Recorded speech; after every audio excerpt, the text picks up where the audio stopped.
Има консензус дека треба да се отворат прашањата.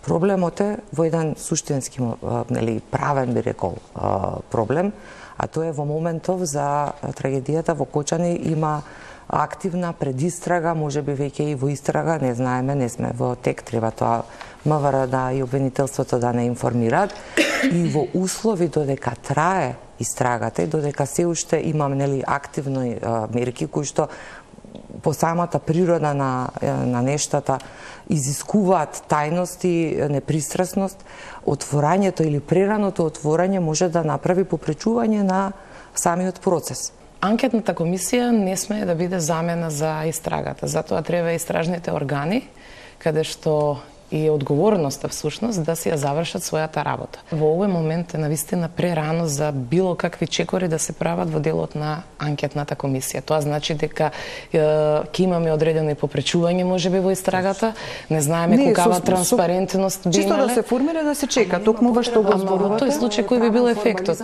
Популизам е тоа што го барате.